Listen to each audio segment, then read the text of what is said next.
Welcome to your astrological forecast for the week of Monday, June 16th through Sunday, June 22nd, 2025. This week, I was just thinking, I feel like the kind of general vibes of this week honestly remind me of the last couple weeks. And what I mean by that is we do have some significant developments. Like each week, we've had two or maybe three significant developments or changes. So it's like the energy just keeps kind of layering on and like changing. But at the same time, the chart is spread out enough that there's no like one focal point. There's no one area of huge intensity. It's more just like kind of these changes popping up in different areas. And honestly, the charts will continue to be pretty scattered, pretty much till like much later this year. Once we get to fall and we get to like eclipse season, then the intensity is going to ramp up way more again. But basically, what we've been going through lately is things are changing fast yet slow. If you're going through, this spring and now we're getting to early summer, going through it day by day, you may feel like things are changing kind of slowly. But I would encourage you to like, if you look out in a slightly more long-term scope and look at things month by month, or even compare yourself now to how things were a year ago, I would speculate that, like things are changing very dramatically. It's just that they're taking kind of like months to change dramatically rather than days, if that makes sense. We're going through this process right now where the first half of this year, we already saw Saturn and Neptune move into Aries, and then pretty soon, next month, so just a few weeks away now, we're going to see Uranus leave Taurus and enter Gemini as well. So, in other words, we are going through huge changes, huge societal changes. It's just that when I do these little forecasts and talk about it week by week, the changes are not as apparent when you're looking at it from that short term of a scope, if that makes sense. Anyway, let's talk about this week. So this week we have the summer solstice, sun moving into Cancer. So that is the first day of summer. It's the longest day of the year in the northern hemisphere, shortest in the southern hemisphere. And it marks a huge shift. I always like to look at, especially like this past year or so, I really enjoy looking at what the daylight is doing in each sign, and I think doing so gives you a really valuable perspective on each sign. And the sign of Cancer is very significant when it comes to this because Cancer being the sign following the summer solstice, following the longest day of the year, it means that Cancer is the first sign where the daylight is decreasing.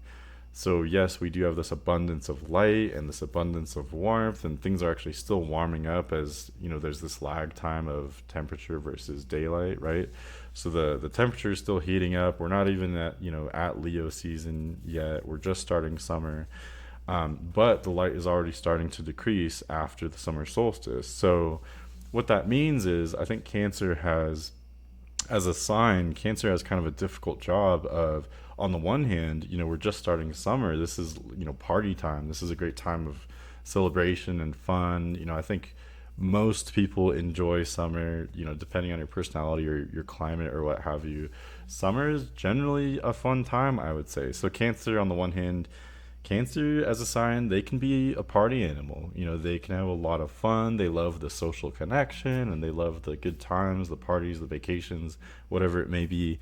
On the other hand, Cancer can be very melancholy because Cancer is the first sign that knows the darkness is coming in, the light is decreasing, fall and winter will come. Cancer is the first sign that knows that, if that makes sense.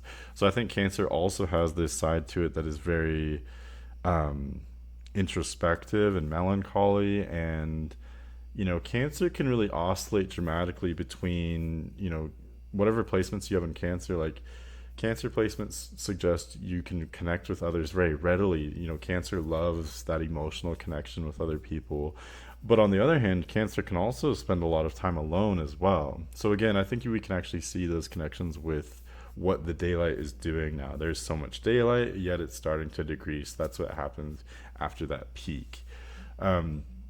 Otherwise otherwise this week we also have a third quarter moon that's going to shake things up and be pretty interesting. It's going to especially affect the mutable signs. We have Mars entering a mutable sign as well. Mars is going to finally leave Leo.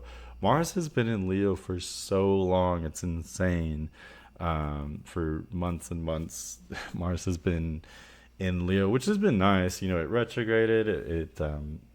It kind of spent a lot of time around the Cancer Leo cusp back in December, January. So finally Mars has moved on and is now entering Virgo.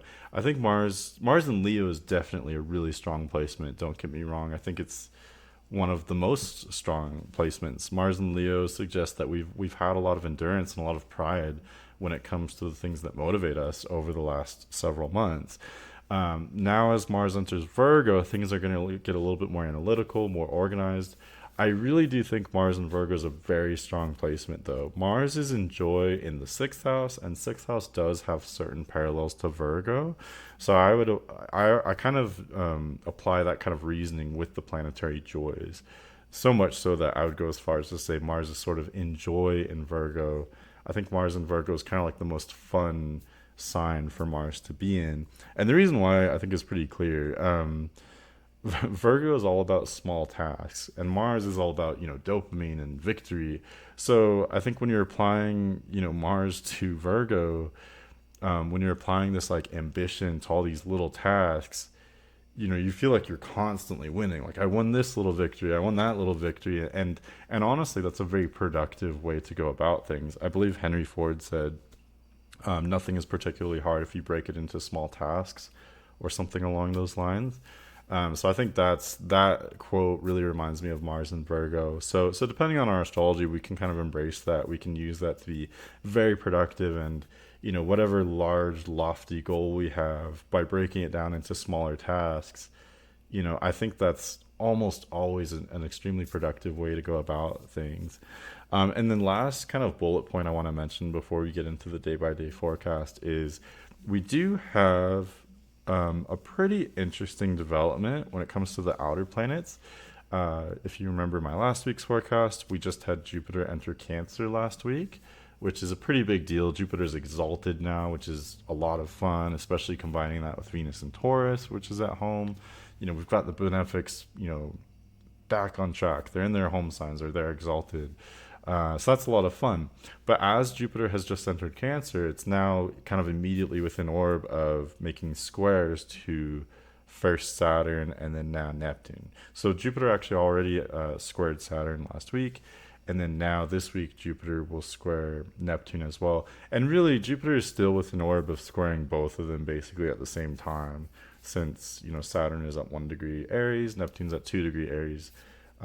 Jupiter's at 1 degree Cancer. So the reason why I'm mentioning that now is because outer planet aspects are very rare. Even Jupiter, will only make an aspect to an outer planet every maybe couple months or so, if that, sometimes rarer. So this is a big deal because it suggests we're at some kind of turning point. There's some kind of clash on a historic level, on a societal level. Like, this is affecting our consciousness. This is affecting the world. It's affecting countries. It's affecting us on a collective level. It may affect us deeply on an individual level too, especially if you have placements around, let's say, between 0 and 4 degrees of the cardinal signs. So especially Aries and Cancer, but also Libra and Capricorn. If you do have placements around there, you're going to be going through pivotal changes, huge changes in your life, especially with whatever houses fall there or whatever placements fall there. So yeah, I'll talk about that more as we get into the day-by-day forecast.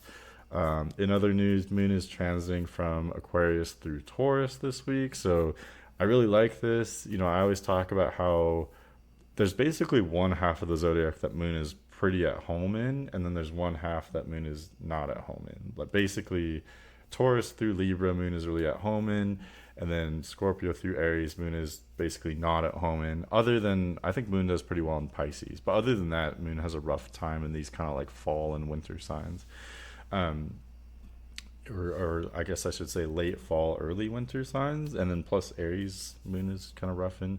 So anyway, the reason why I'm excited for that is, we're going through this time in the month where Moon is coming back around to some signs where it's much more at home in, and by the end of the week, we'll have Moon exalted in Taurus, which tends to be a lot of fun.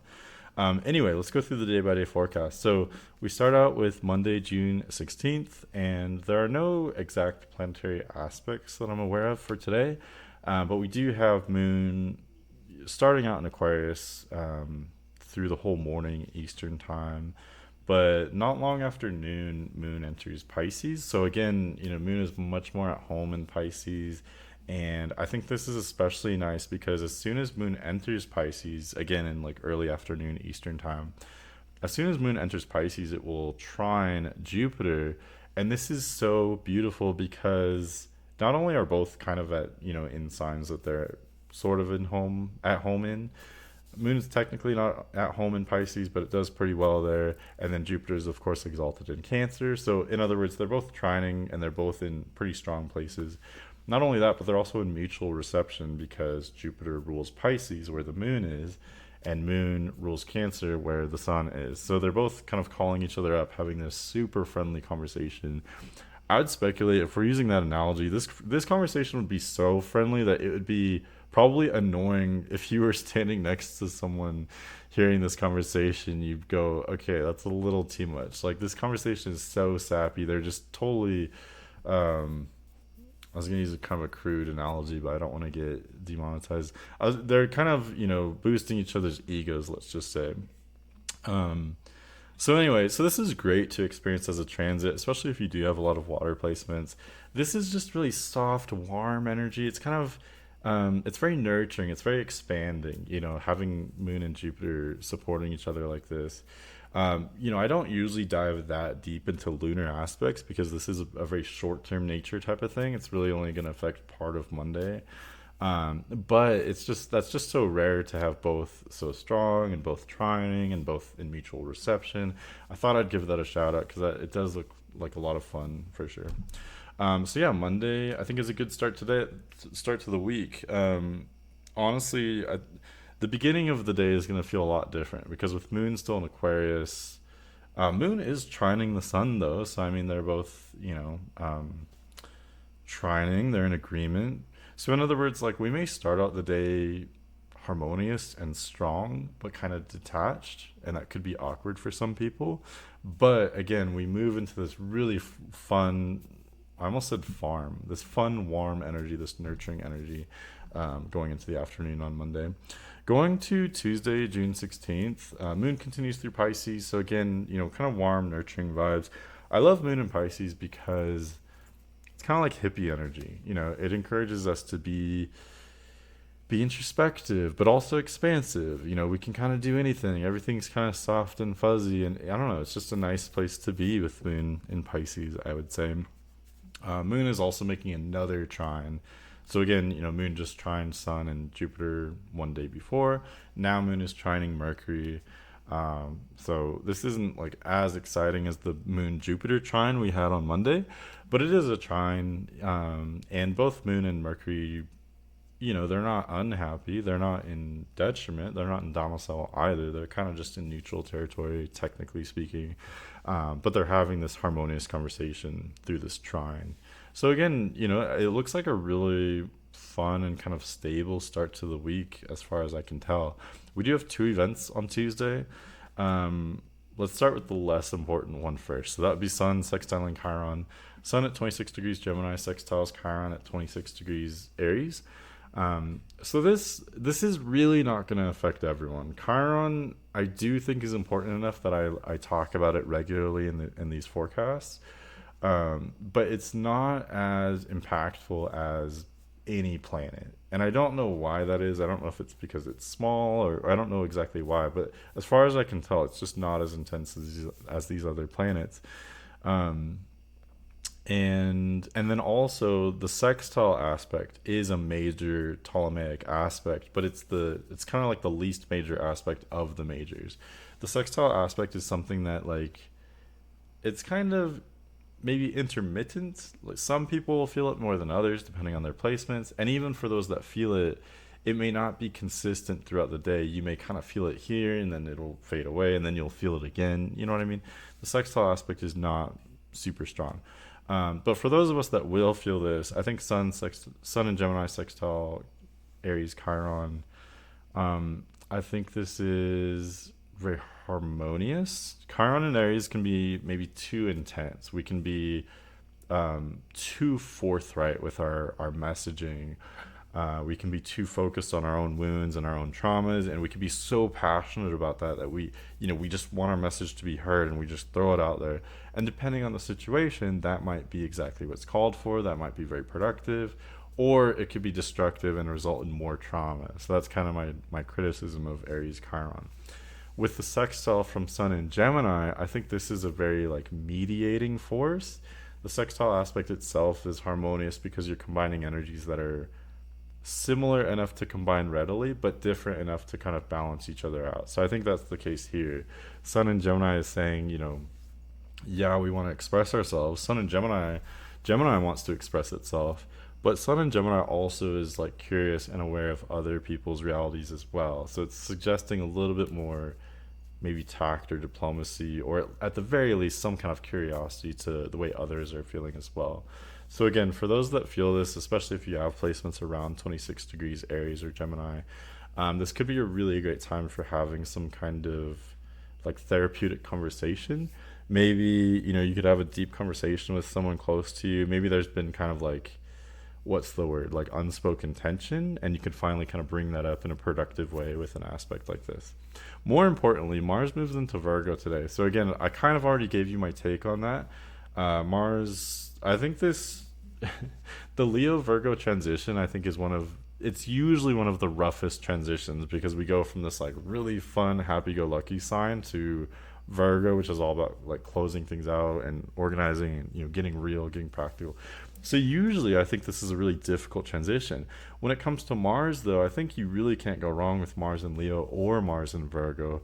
They are, of course, very different energies, and so this like depending on your natal astrology, you may be more comfortable with Mars in Leo or Mars in Virgo. But on a collective level, I do think Mars is really strong in either sign. Yeah, and I kind of gave you my take on Mars is just like almost overpowered in Virgo. Like everything just comes across so easy to people who have Mars in Virgo. You may not see it that way. If you have Mars in Virgo, you may see you see everything that needs to be done. People with Mars in Virgo they tend to have great work ethic because Virgo sees the glass half empty. So Virgo is motivated to make change or to work hard. But that's just another reason why Mars does really well there.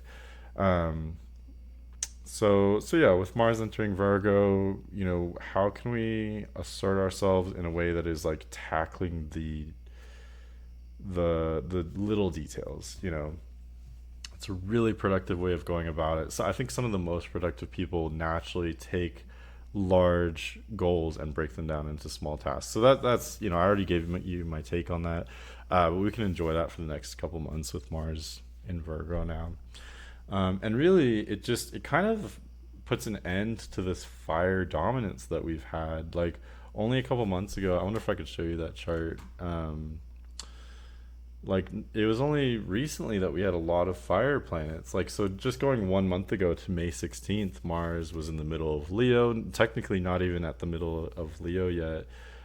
Saturn was just about to enter Aries, and then Venus was still in Aries, and Neptune was of course in Aries. So let me actually go like 1 week ahead to see Saturn, or 2 weeks ahead. Okay, so for example, at the end of May, actually, let me make it even stronger. Sorry, bear with me. This is a little rough. But okay, so looking at May 31st, we had 4 planets in Aries, if you include Chiron, and then 2 in Leo, if you include the moon. So that was 6 planets in fire signs. Now looking at the chart for, again, going back to Tuesday the 17th, with Mars entering Leo and Venus already, or excuse me, with Mars entering Virgo, leaving Leo, and Venus already in Taurus, we really don't have this fire dominance anymore. We only have 3 planets in fire signs now. And 2 of those are outer planets, and then, well, I guess technically all of them are outer planets. Chiron is, like I said, a planetoid. It's not as strong. So yeah, that really does shift things, I think. This spring was a spring to remember. There was just so much fire, and there were so many outer planetary ingressions through this spring. that it clearly shows a huge new beginning to me. But now with Mars entering Virgo, I just really think it shifts things. Venus is already in an Earth sign, Mars is in an Earth sign. Things are generally more scattered now. If anything, we kind of have a lack of air, and this will become more true once the Sun enters Cancer. But other than that, we've got some fire plants, we've got some water plants, we've got some earth. Things are generally pretty well rounded. Like for anyone, having a baby right now, your baby's going to be pretty well rounded. It's pretty nice to have, if you just have three elements that are kind of balanced, multiple placements in three elements, that's a pretty well rounded chart. So, what this means for us in transit is that um, I don't want to say things are normal because I know we live in kind of unprecedented times, but it's more normal in the context of like whatever your chart is, whether you have a lot of a certain element or a lot of yang or yin, you're going to have some kind of hard aspects going on and you're going to have some kind of easy aspects going on because the chart is just so diverse, if that makes sense. So it makes life more normal, at least in that kind of context, if that makes sense. Let's go to Wednesday, the 18th. So I always say, like, when I'm doing these forecasts, there's certain days, like the days that are most noteworthy kind of depends on how you look at it. When it comes to like major events, I would say Tuesday is the biggest day because that's where Mars changes signs. Mars only changes signs on average every 2.5 months or so. So that would be kind of the rarest thing that's happening, unless I don't know, you could argue Jupiter squared Neptune. But when it comes to like the most impactful day that you're gonna feel the energy of the most, for that I would say Wednesday, when the third quarter moon happens. Because even though the third quarter moon is something that happens regularly, like once a month, um, it's gonna shake you up more than anything else happening this week, if that makes sense. This third quarter moon happens at 27 degrees Pisces, which I think is interesting because it makes a T square with the galactic center. So what I mean by that is Sun at 27 Gemini is squared by Moon at 27 Pisces, and the galactic center is around 27 Sagittarius. Excuse me. So yeah, there's this mutable T square in Gemini, Sag, and Pisces around 27 degrees. The focal point is the moon, not only because it's a third quarter moon, but because the moon is it's the focal point of the aspect. Sun and galactic center are opposing each other right now, um, and the moon is squaring both the sun and the galactic center. So in other words, there's some kind of huge shift today. The third quarter moon represents a crisis in consciousness. I think this is especially true because it's happening in a mutable sign. Sun in Gemini, moon in Pisces, these energies are very different. One's air, one's water, one's very detached, one's, very sensitive. Um, but what they have in common is both Gemini and Pisces are very adaptable. Both are also focused on learning, kind of branching out, having new experiences. Both are very curious, both are very adventurous. Same with Sagittarius as well. So to put it shortly, this would suggest we need to make some kind of change that involves learning or growing. This is a very scattered aspect. There may be a lot going on in many different areas simultaneously.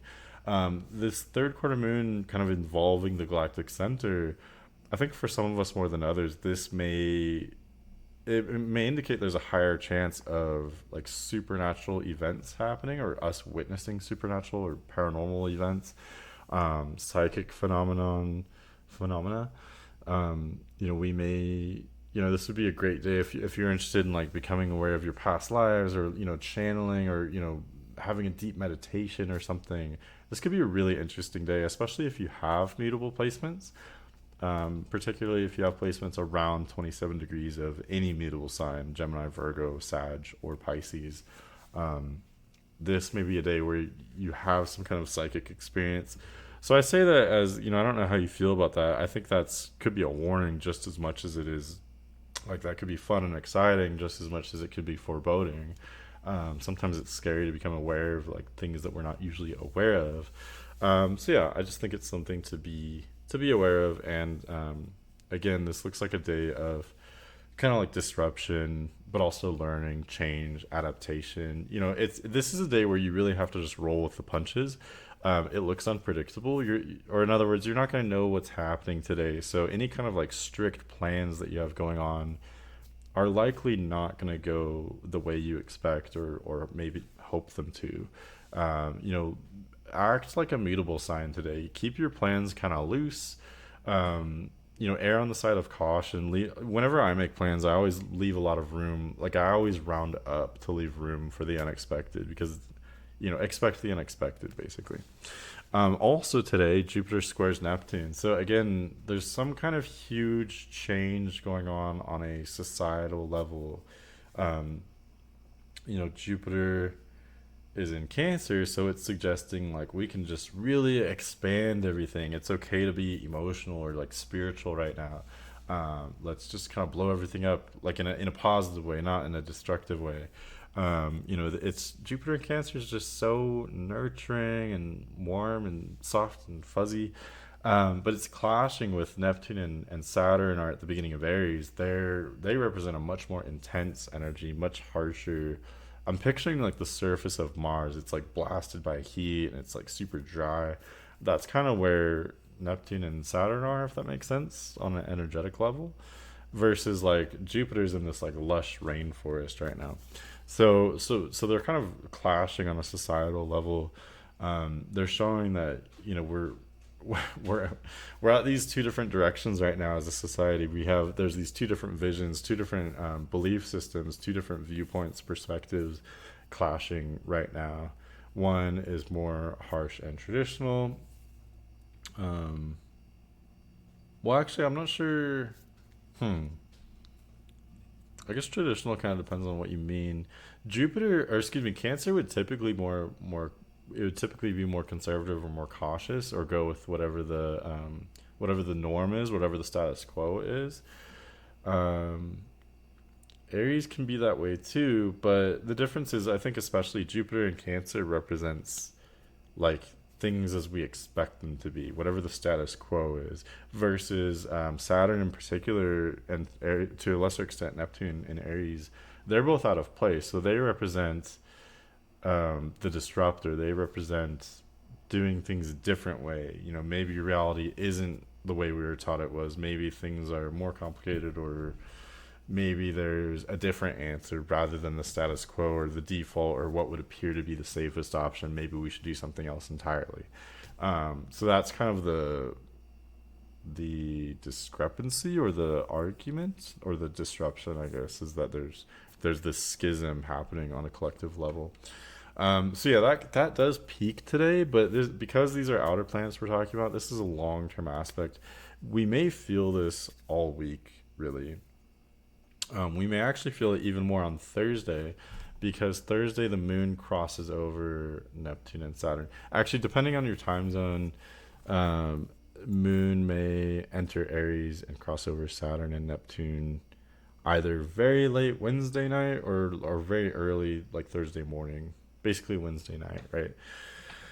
Um, so in other words, the Jupiter Neptune aspect technically happens earlier on Wednesday, but because Moon crosses over the beginning of Aries later on Wednesday or early Thursday, if there is a major event right now, I'd almost put my money on. Whoops, I dropped my ring. Sorry. I'd almost put my money on a major event happening a little bit later, like after the exact conjunction, because the moon can really kind of ignite things as it passes by late Wednesday, early Thursday. But yeah, in other news, Moon enters Aries, so that shifts the focus quite a bit. We just had that third quarter moon, and then pretty much immediately the moon leaves Pisces, enters Aries. So moon in Aries is a little out of place. It shows that we are, brash right now. Like moon really prefers generally like water, earth signs, or, signs that are more introspective like Libra or even Gemini, honestly. Um, Putting moon in a fire sign, especially a really intense, like individualistic fire sign like Aries, it is a bit out of place there. So we can be, we can have a short temper sometimes with moon in Aries. We can be easily excitable and excited and really happy, but then also we can like swing into frustration very easily, right? If you know anyone who has moon in Aries natally, I love people with that placement, but it is an intense placement, right? I think it's a lot of fun, don't get me wrong, but it's intense.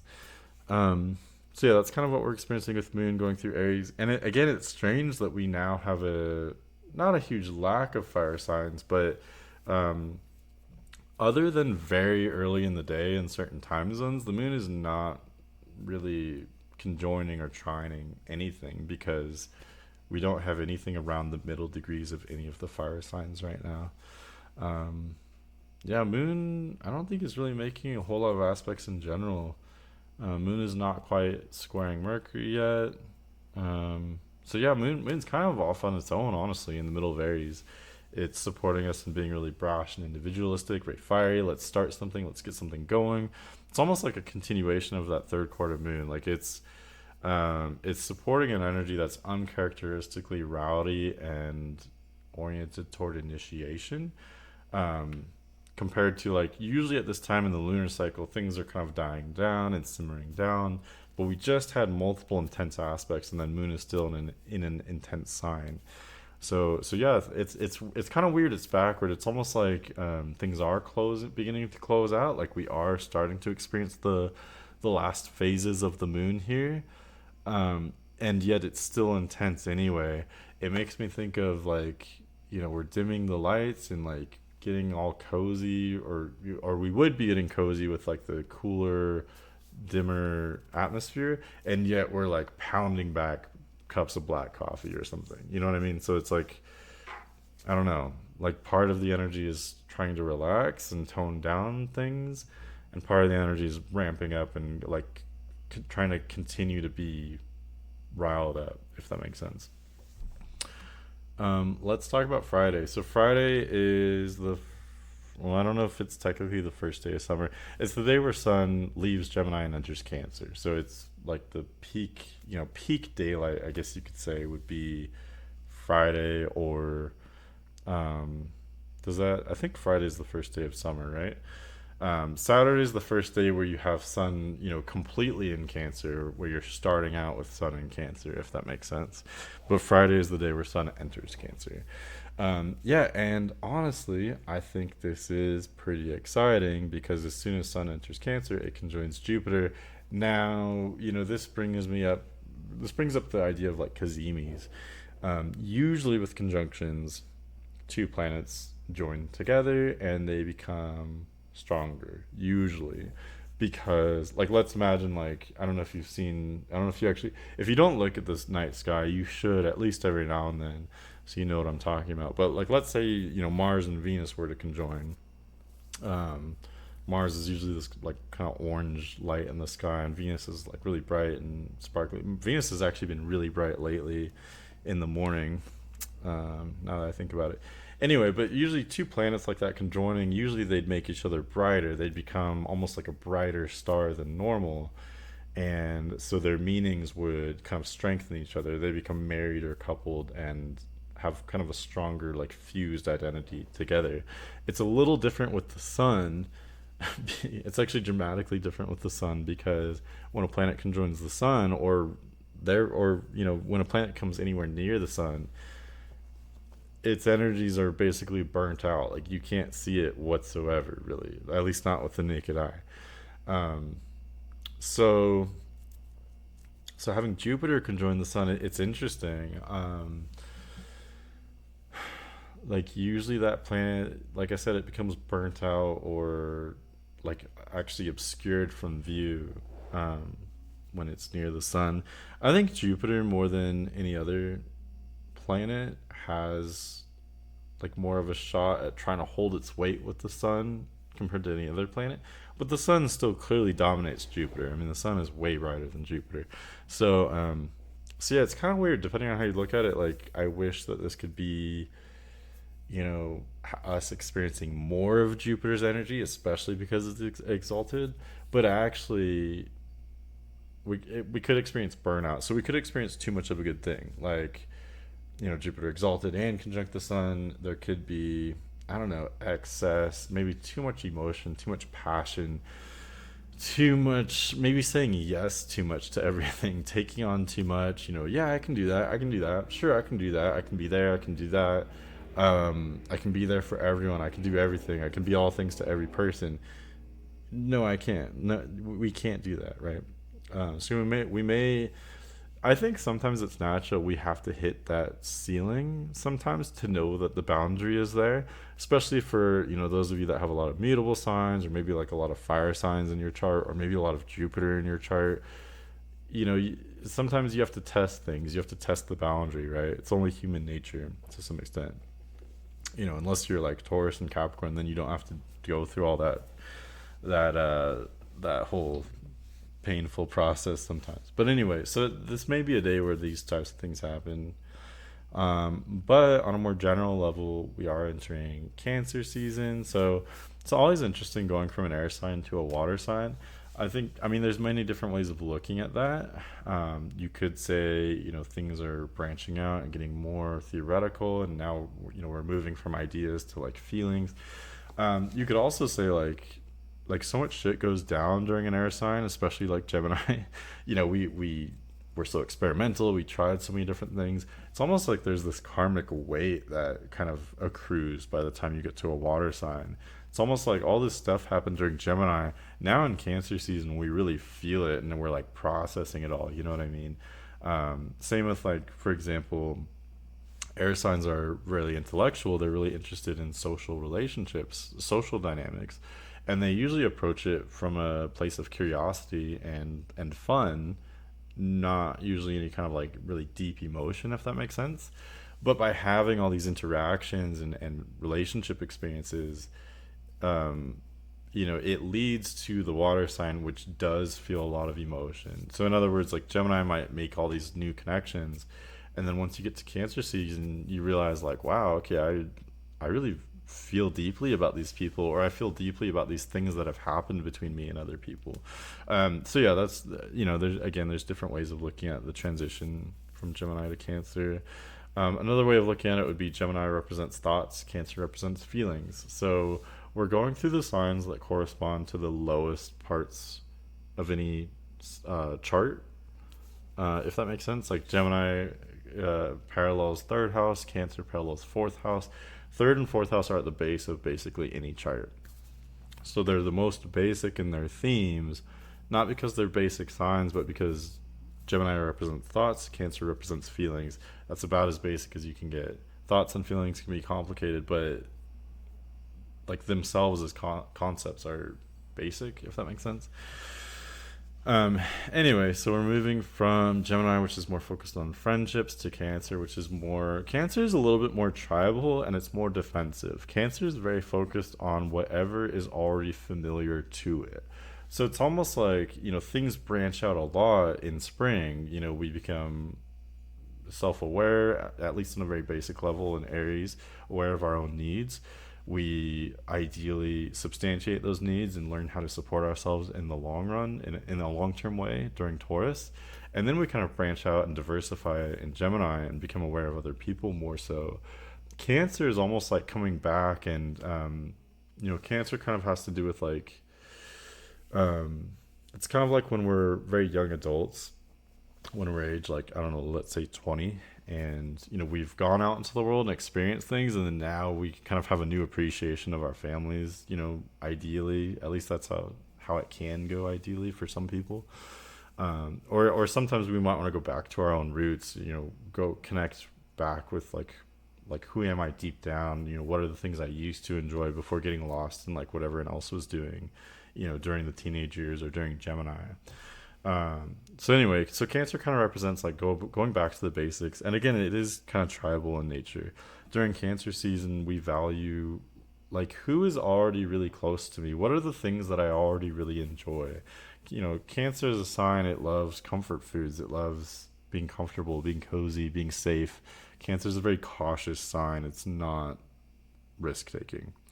So anyway, so that's the general focus as we get into Cancer season. I also mentioned how there's this dichotomy with Cancer season of, starting summer, let the good times roll, let's have fun, let's have barbecues and vacations and whatever you do during summer. let's do that. Like trips to the lake or beach or whatever. It's a lot of fun, right? Cancer knows how to party. Cancer knows how to have a good time. On the other hand, the the daylight is decreasing, the darkness is coming. Cancer can be somber and melancholy as well. It's a very heavy sign. So anyway, that's the general focus. I don't want to bore you since I know that most of you are probably already aware of the signs in general, but that's kind of my take on Cancer season. Um, yeah, and also I think I touched on this, but there's a lack of air now. The only air planet is Pluto, so there's really little to no air that most of us are experiencing in the charts. Whenever you lack air in a chart, it kind of does what you would expect. It sort of suffocates it a little bit. Air signs make things more light, more detached. Air signs don't really take anything too seriously. They can be very playful. So when you lack air in a chart like this, it can make things more serious, basically. And, that's for better and for worse. Um, it can be more intense, more serious. We can have more like higher standards for ourselves and for other people. We take things more seriously. We're not just joking around. Like these things matter. Other than that, though, this is a really well balanced chart. Um, there's multiple placements in water. There's multiple placements. There's at least 3 planets in Earth, fire, and water, which is pretty interesting. So, other than this lack of air, the chart is very well balanced. Really interesting stuff. If anything, I do think things are a little bit more yin dominant now, which is it's really interesting because generally the shift on a more long term perspective is going from yin to yang. So from earth and water to fire and air, from Pluto and Capricorn to Pluto and Aquarius, from Neptune and Saturn in Pisces to Neptune and Saturn in Aries. Like the outer planets are all pointing toward yang, fire, and air.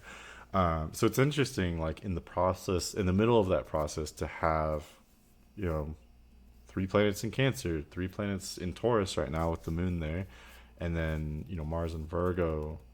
Um, I think we're taking this time to like kind of process things a little bit. We just had a lot of expansion and new beginnings throughout most of this spring, so now we're kind of like feeling the weight of these new developments and wanting to support and kind of substantiate things a little bit. Like let's fortify things a little bit. You know what I mean? Like let's build things up. Let's we kind of just threw up these walls out of plaster. So how can we like put some brick behind that? You know what I mean? I think that's what Cancer, Virgo, and even or excuse me, Taurus, Cancer, and even Virgo. That's what these placements are kind of showing. The focus has shifted to. Like especially this week with Mars entering Virgo and then Sun entering Cancer, really kind of substantiating things, solidifying things a little bit. Other than that, Saturday looks like a great day. So, yes, we are going to be pulling back and taking things a little bit more seriously, but we can still have a great time because Moon is exalted and it's going to approach Venus today. So Venus is at home in Taurus, Moon is exalted, and Moon is, about to cross over Venus. So again, this is really harmonious. So in other words, we can have tons of fun, we can really enjoy ourselves, but maybe do so. Maybe don't take a risk today. Like if you're gonna go to a party, because that's what I imagine people do on weekends, for some reason. Sorry about this virus warning. I need to fix that. But like if you're gonna do some kind of like social event or party, I would say like if you're on the fence about it, I would say probably don't do it if it's gonna be a risk. Like if it's gonna be a time, absolutely do it. The chart is so focused on Cancer and Taurus, it's really not focused on taking risks. It's more about like what is a sure bet? Like what's the sure deal here? How can I know that I'm gonna have a good time? That's what this is about. Venus and Moon and Taurus are Taurus is very straightforward. Um, and Venus and Moon there, they want to be supported, they want to nurture things and be nurtured, but they're not interested in risk. They're not interested in gambling. So that's what I would kind of advise for this weekend. Do something that like yourself. Focus on that this weekend. You know yourself, you know what you want, you know what you don't want, hopefully. Um, do what you know is right for you. Don't take that risk or that gamble. And then going to Sunday, the chart looks pretty similar. We still have Moon cruising through Taurus. Moon crosses over Venus either very late Saturday or very early Sunday, depending on your time zone. So again, I think that's really beautiful for a weekend. This looks like a great weekend to like, kick back and kind of recharge. Or like I said, you can do something more expansive, more fun. You can do an outing. Just make sure it's not risky. Basically, I wouldn't. This isn't Gemini or Leo. It's not adventurous. It's not wild. It could be a lot of fun, but it's chill fun. It's low key fun. But yeah, Moon is close to Venus basically all weekend. So yeah, pleasure yourself. That's not what I meant to say. Enjoy yourself. Treat yourself is a better way to put it. That's what this weekend is supporting. Anyway, that's pretty much what I have for you for this week. Next week, there's a Cancer new moon, and it's conjunct Jupiter, so that'll be pretty interesting. We also have Mercury changing signs, and as Mercury changes signs, it's going to aspect a whole bunch of planets. So I hope you have a fantastic week. Listen to my forecast next week if you want. If you do want a chart reading, I've been kind of cranking those out, so let me know if I can help you in any way. My website and email information are always in the description, so you can check those out if you want. And they're probably on the screen right now too. Anyway, thanks for watching. I'll see you next week.